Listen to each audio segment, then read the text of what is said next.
Dear students, good morning. We know that we have completed our chapter number 1, 2 and 3. Almost complete our chapters.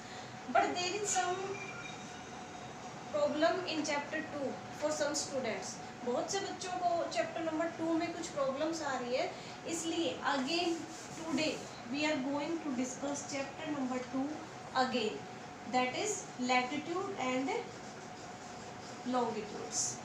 Name of our chapter number 2 is latitude and longitudes.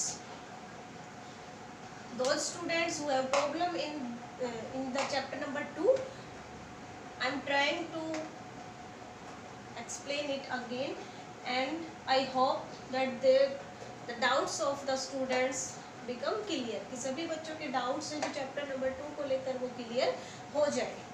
अब chapter number 2 में हमारा first topic आता है, सबसे पहले तो है हमारा लैटिट्यूड एंड लॉन्गिट्यूड. अब सबसे पहले हमें चैप्टर में जब लैटिट्यूड और लॉन्गिट्यूड वर्ड्स आए हैं तो सबसे पहले हमें लैटिट्यूड और लॉन्गिट्यूड्स का मीनिंग पता होना चाहिए. इसमें क्या दिखाया गया है, जब हम अर्थ सरफेस को देखते हैं, दिस इज अर्थ सरफेस, जब हम अर्थ सरफेस को देखते हैं तो surface of earth is spherical या shape of earth is spherical. इसमें क्या होता है, बहुत सारी हमें इमेजनरी लाइंस देखने को मिलती है. Imaginary means the lines which are not real. Imaginary का मीनिंग होता है things which are not real, जो रियल ना हो, जिनको हम इमेजिन करते हो. हमें बहुत सारी इमेजनरी लाइंस देखने को मिलती है, like this.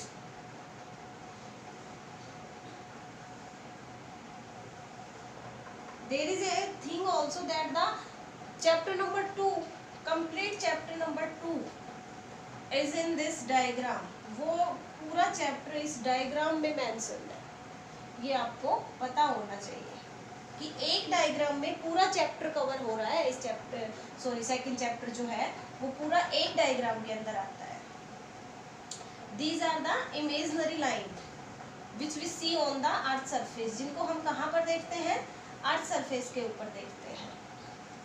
Like this you can also see in your book. This diagram is also is your book. 1 minute.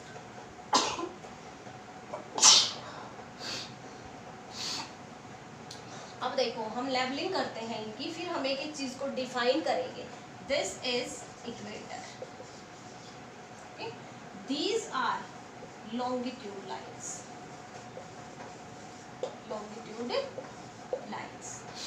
These are latitude lines. Latitude lines. This is north pole. This is south pole. अब इसके साथ साथ हमें इसके directions का भी पता होना चाहिए. This is north direction, this is south direction, this is west direction and this is east direction. अब हमारे पास देखो कितने वर्ड्स निकले हैं, north pole, south pole, longitude line, latitude line and equator. सबसे पहले हमें इन सब वर्ड्स का मतलब पता होना चाहिए, इनकी डेफिनेशन पता होना चाहिए. तो सबसे पहले हम लेते हैं इक्वेटर, कि व्हाट इज इक्वेटर. अब हमें पता है कि जो अर्थ सरफेस है वो कैसा होता है, spherical in shape. Earth surface is spherical in shape, spherical होता है. Equator is the longest latitude line which divides the earth surface in 2 equal parts. कि इक्वेटर सबसे लंबी वो लैटिट्यूड लाइन है जो अर्थ सरफेस को 2 इक्वल पार्ट्स में डिवाइड करती है. और जब किसी स्फीयर को हम 2 पार्ट्स में डिवाइड करते हैं तो हमें 2 हेमिस्फीयर मिलते हैं. The upper part is known as north hemisphere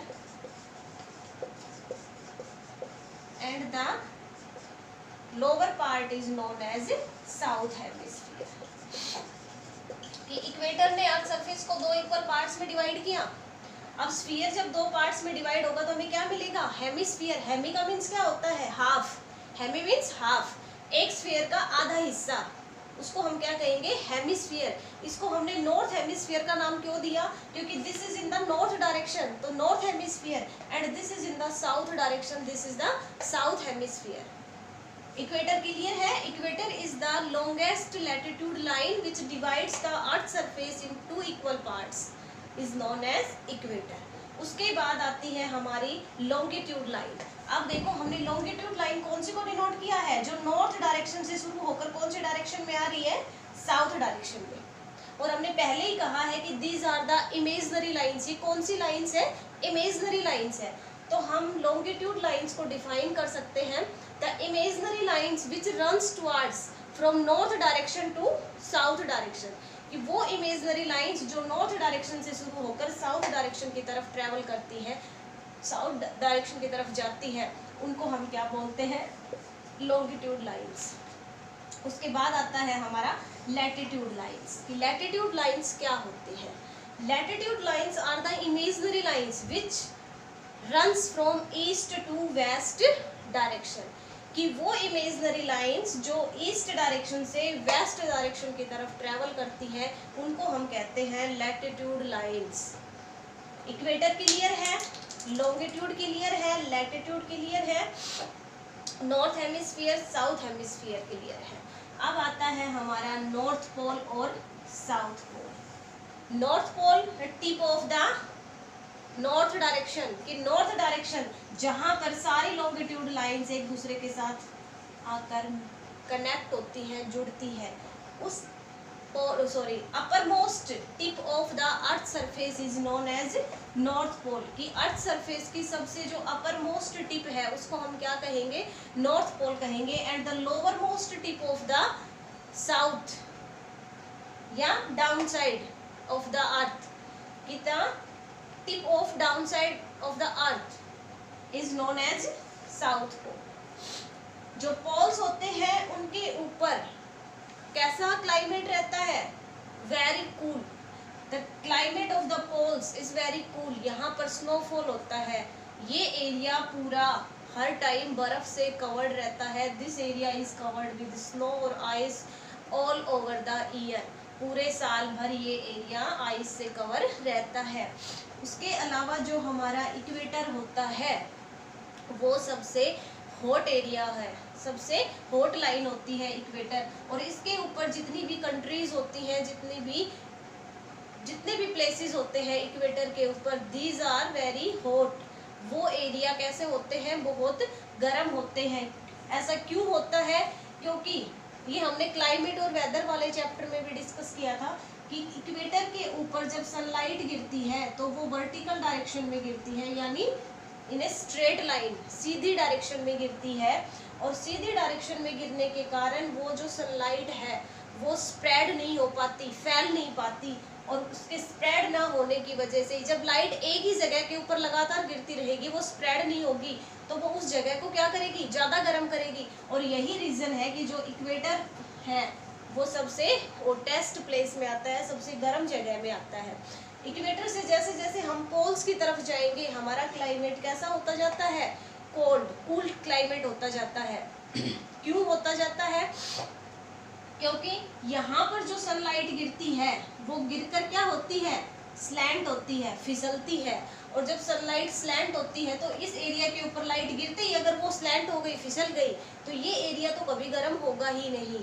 जहाँ पर लाइट रुके ही ना, जहाँ पर सनलाइट गिरे और वहाँ से स्लैंट हो जाए, ढल जाए, तो वो एरिया कभी गर्म नहीं होगा। इसलिए जो पोल्स होते हैं वो कूल क्लाइमेट में आते हैं, उनके ऊपर कभी भी गर्मी नहीं होती है।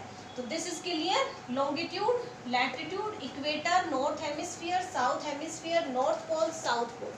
आई think this is clear to all of you. उसके बाद था हमारा second topic, some important latitude lines, important latitude lines, कि कुछ इम्पोर्टेंट लैटिट्यूड लाइंस होती हैं जिनके बारे में हम पढ़ेंगे। उसके लिए हमें अर्थ सरफेस के डायग्राम की ज़रूरत होगी, हमें इक्वेटर का पता होना चाहिए। अब देखो इम्पोर्टेंट लैटिट्यूड लाइंस होती हैं 4। अब 4 इंपॉर्टेंट लैटिट्यूड लाइंस कौन सी होती हैं? देखो ये हमारा इक्वेटर है, ये नॉर्थ है, ये साउथ है। 2 लैटिट्यूड लाइंस हमें नॉर्थ डायरेक्शन में मिलेंगी और 2 लैटिट्यूड लाइंस हमें साउथ डायरेक्शन में मिलेगी। इक्वेटर हमेशा 0 डिग्री के ऊपर लाई करता है, यानी इक्वेटर के ऊपर जो एंगल होता है वो हमेशा कितने डिग्री का होता है? 0 डिग्री का एंगल होता है। अब हमारी फर्स्ट आती है ट्रॉपिक ऑफ कैंसर।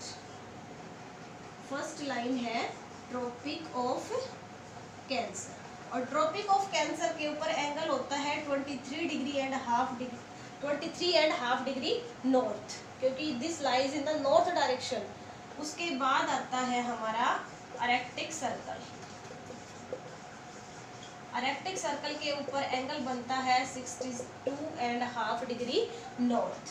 उसके बाद आते हैं हम साउथ डायरेक्शन में, और ये होता है हमारी 3rd latitude line tropic of capricorn. Tropic of capricorn and angle is same 23.5 degree, not north south, because this is in the south direction, so we indicate it from the S। उसके बाद आता है हमारा last Antarctic circle.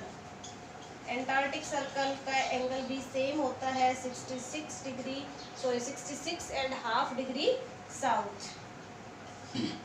These are the 4 important latitude lines। ये 4 important latitude lines हैं जो आप सभी को इनके एंगल के साथ पता होनी चाहिए। उसके बाद इसमें है नेक्स्ट हमारा difference between latitudes and longitudes. Important question बनता है ये कि what is the difference between the latitude lines and the longitude lines. तो इसमें डिफरेंस आपकी बुक में पेज नंबर 9 के ऊपर दिया हुआ है। सबसे पहले तो हमें दोनों की डेफिनेशन का पता होना चाहिए कि लैटिट्यूड लाइंस कौन सी होती हैं और लॉन्गिट्यूड लाइंस कौन सी होती हैं। लैटिट्यूड्स में फर्स्ट पॉइंट दिया गया है, all latitudes are complete circles except the north pole and the south pole which are just points. All longitudes are of the same length and meet at the poles. देखो latitude lines हमने कैसे पढ़ी थी?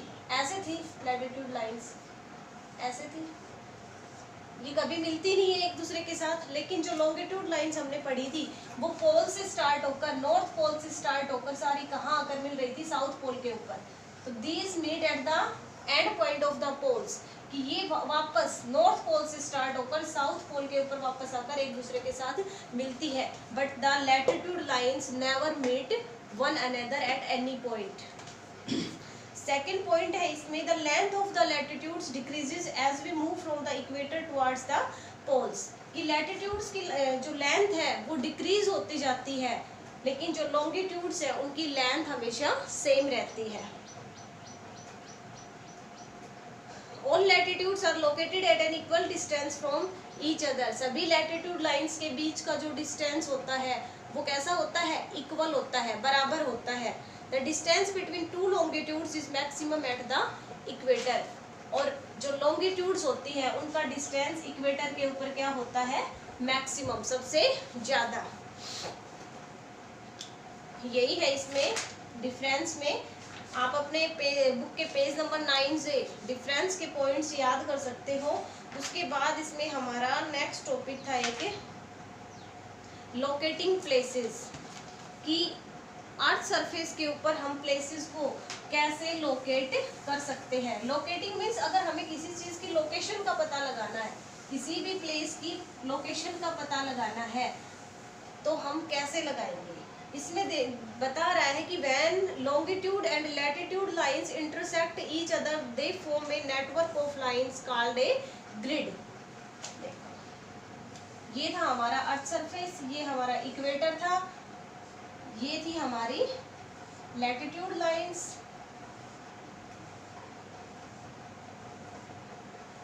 And ये थी हमारी longitude lines, like this.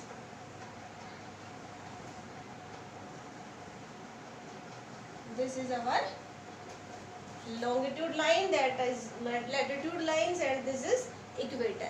अब ये कह रहा है कि जहाँ पर लैटिट्यूड और लॉन्गिट्यूड लाइंस दोनों एक दूसरे को इंटरसेक्ट करती है, इंटरसेक्ट का मतलब है एक दूसरे को काटती हैं, जैसे ये लैटिट्यूड लाइन थी, इसके ऊपर से ये लॉन्गिट्यूड लाइन आई, तो इसने इस लाइन को यहाँ पर इंटरसेक्ट किया है, काटा है। तो जो इंटरसेक्शन पॉइंट होता है उसको क्या कहते हैं, ग्रिड कहते हैं।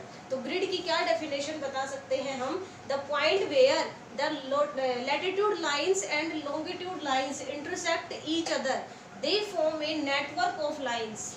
तो वो एक लाइंस का नेटवर्क बनाते हैं, जिसको उस नेटवर्क को ही किसका नाम दिया जाता है, ग्रिड का नाम। अब ये सारे क्या है, ग्रिड्स हैं, क्योंकि इन सभी पॉइंट्स के ऊपर लॉन्गिट्यूड लाइंस और लैटिट्यूड लाइंस एक दूसरे को क्या कर रही है, इंटरसेक्ट कर रही हैं, काट रही हैं। तो ये सारे पॉइंट्स क्या, ये सारी लाइंस मिलकर इन्होंने क्या बनाया, एक नेटवर्क बना दिया, और इस नेटवर्क को ही किसका नाम दिया गया, ग्रिड का नाम दिया गया। उसके बाद है it helps us to locate places, और ये जो ग्रिड होता है ये हमें किस में हेल्प करता है, प्लेसेस की लोकेशन को फाइंड आउट करने के लिए। The point eight which A latitude and longitude cross each other is an exact location of that place. अगर हमें किसी प्लेस की लोकेशन का पता करना है तो हम उस पॉइंट से ही पता करेंगे जहां पर लैटिट्यूड लाइंस ने लॉन्गिट्यूड लाइंस को क्रॉस किया है, काटा है। उसके अलावा इस चैप्टर में हम पहले भी पढ़ चुके हैं इसको, फिर भी मैंने इसके जो इम्पोर्टेंट टॉपिक्स हैं वो आपको दोबारा से रिवाइज करवा दिए हैं। आप सभी को एक बार दोबारा से देख लेना इसको, आपके अगर कोई डाउट्स थे तो हो सकते हैं वो डाउट्स आपके इस क्लास से क्लियर हो जाएंगे। उसके बाद थी हमारे इस चैप्टर की एक्सरसाइज। फर्स्ट था match the columns. Match the columns में फर्स्ट ऑप्शन दिया गया है 66 डिग्री 66.5 डिग्री नॉर्थ, सेकंड दिया गया है 23.5 डिग्री साउथ, थर्ड दिया गया है 23.5 डिग्री नॉर्थ, और फोर्थ है इसमें 0 डिग्री। अब हमें ये इम्पोर्टेंट लैटिट्यूड लाइंस अगर याद है और उनके एंगल्स अगर हमें याद है तो हम इजीली इसको मैच कर सकते हैं, फाइंड आउट कर सकते हैं कि 66.5 डिग्री नॉर्थ कौन सी लैटिट्यूड लाइन थी, आर्कटिक सर्कल। कौन सी थी, आर्कटिक सर्कल। उसके बाद 23.5 डिग्री साउथ कौन सी थी, ट्रॉपिक ऑफ कैप्रिकॉर्न। उसके बाद थर्ड थी 23.5 degree north, tropic of cancer. And 0 degree always, equator lies at 0 degree. कि इक्वेटर है वो हमेशा किस पे लाइज करता है, 0 डिग्री पे लाई करता है। उसके बाद था हमारा second, choose the correct answers and fill in the blanks, कि हमें करेक्ट आंसर को चूज करना है और ब्लैंक्स को फिल करना है। अब देखो, the 0 latitude is also known as, हमें पता है 0 लैटिट्यूड किसका होता है, इक्वेटर का होता है। The blank is at 90 degree S, 90 degree S को हम किसको शो करता है, 90 डिग्री एस, साउथ पोल को। किसको शो करता है, साउथ पोल को, और 90 डिग्री नॉर्थ किसको शो करेगा, नॉर्थ पोल। ये दोनों चीजें पता होनी चाहिए कि south pole always indicated by 90 degree S and north pole is always indicated by 90 degree north. उसके बाद नेक्स्ट है, the tropic in the northern hemisphere is known as, northern hemisphere में जो ट्रॉपिकन आता है उसको क्या बोलते हैं, ट्रॉपिक ऑफ कैंसर, और जो साउदर्न हेमिस्फीयर में जो ट्रॉपिक आता है उसको क्या बोलते हैं, ट्रॉपिक ऑफ कैप्रिकॉर्न। फोर्थ है the latitude which is at 66.5 degree south, 66.5 degree south में कौन सा लैटिट्यूड आता है, 66.5 डिग्री साउथ में आएगा एंटार्क्टिक सर्कल। उसके बाद नेक्स्ट है the network of lines formed by longitude and latitudes is called a, अभी पढ़ा था कि जहां पर लैटिट्यूड लाइंस और लॉन्गिट्यूड लाइंस एक दूसरे को क्रॉस करती हैं वहां पर वो एक नेटवर्क ऑफ लाइंस बनाती हैं और उसको क्या नाम दिया जाता है, ग्रिड। तो लास्ट का जो आंसर है वो क्या होगा, ग्रिड। उसके बाद है इसके क्वेश्चंस, जिसमें से मुझे लगता है हमने शायद 3 क्वेश्चंस हम कंप्लीट कर चुके हैं। फर्स्ट क्वेश्चन कर चुके हैं हम, what are latitudes, list the important latitudes, describe the important features of longitudes, what is a grid. ये 3 क्वेश्चंस हम कंप्लीट कर चुके हैं। उसके बाद से हमारा क्वेश्चन नंबर 4, 5 एंड 6 हैं, जो हम आपको इसके वीडियो के बाद जो होमवर्क भेजेंगे उसमें आपको कवर करवाएंगे, क्वेश्चन नंबर 4, 5 एंड 6। उसके अलावा हमने इस चैप्टर में आपसे 2 डायग्राम्स भी बनवाए थे। फर्स्ट डायग्राम था हमारा, जिस बच्चे ने ना बनाया हो वो बना सकता है, बुक में दिए हुए हैं, मैंने फिजिकल क्लासेस में भी करवाया था, फिर भी किसी को क्लियर ना हो तो आपको बनाने हैं दोनों डायग्राम। फर्स्ट डायग्राम बनाना है आपको, डायग्राम शोइंग द